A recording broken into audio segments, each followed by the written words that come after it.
Halo sahabat HR, bagaimana kabarnya hari ini? Mudah-mudahan semua dalam keadaan sehat walafiat. Hari ini saya akan sharing mengenai jenis-jenis pelatihan. Nah, masing-masing tipe pelatihan ini akan lebih efektif untuk mengajarkan atau men-sharingkan pengetahuan dan keterampilan tertentu. Yang pertama adalah pelatihan dalam ruang kelas. Pelatihan ini bisa offline, atau zaman sekarang ini bisa online. Hanya kalau online, harus dibuat ketentuan khusus untuk memastikan bahwa peserta pelatihan sungguh-sungguh fokus pada apa yang sedang diajarkan atau di-sharingkan. Contohnya, harus selalu menyalakan video.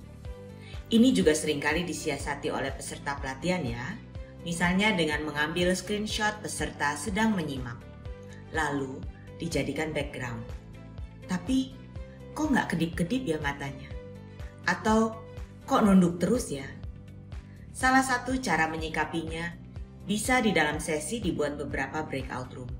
Kan bagus juga cara seperti ini, agar semua peserta ikut terlibat dalam diskusi dan saling berbagi pengalaman satu sama lain. Pelatihan dalam ruang kelas ini juga bisa dilakukan secara live atau rekaman. Jadi, pemateri melakukan rekaman satu kali, lalu materinya mungkin ditaruh di server atau di cloud, sehingga bisa diakses oleh peserta pelatihan.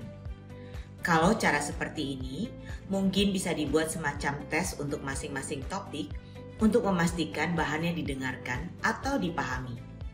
Kalau misalnya tidak memiliki budget untuk membuat program seperti ini, bisa dibuat pakai Zoom, gratis.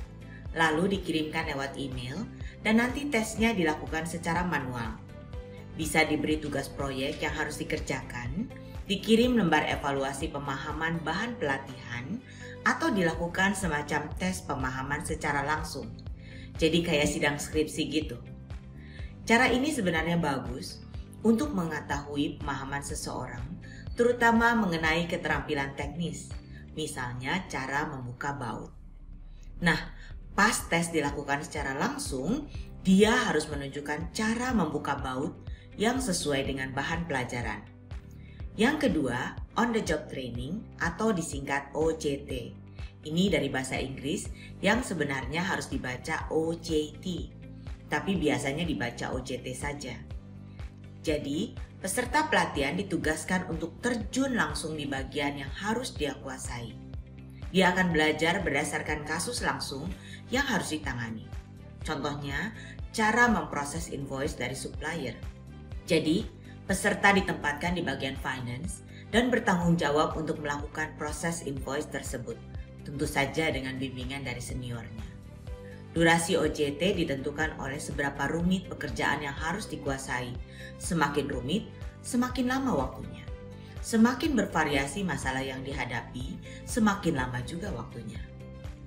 OJT ini sangat efektif karena peserta pelatihan langsung mendapatkan pengalaman nyata dalam pekerjaan yang seharusnya bisa langsung meningkatkan kompetensi dan keterampilannya. Yang ketiga adalah mentoring. Banyak yang berpikir bahwa OJT mirip dengan mentoring. Sebenarnya, OJT lebih untuk meningkatkan keterampilan seseorang, mentoring lebih kepada pengembangan karyawan secara pribadi agar mereka dapat mencapai kemajuan karir mereka di masa depan. Jadi, OJT lebih pada meningkatkan kemampuan seseorang untuk melakukan tugasnya. Mentoring berfokus pada peningkatan kinerja seseorang agar dia dapat mencapai tujuan karirnya. Dengan demikian, pemilihan mentor menjadi hal yang sangat krusial karena seorang mentor harus memiliki pengalaman yang cukup banyak dan direspek oleh karyawan tersebut. Mentor tidak harus atasan dari karyawan tersebut. Malah mungkin akan lebih baik apabila seorang mentor tidak terkait langsung dengan karyawan dalam hal pekerjaan untuk menghindari bias. Masih ada beberapa jenis pelatihan lain, tapi saya teruskan di video berikutnya supaya tidak terlalu panjang. Mari bagi ilmu. Ciao.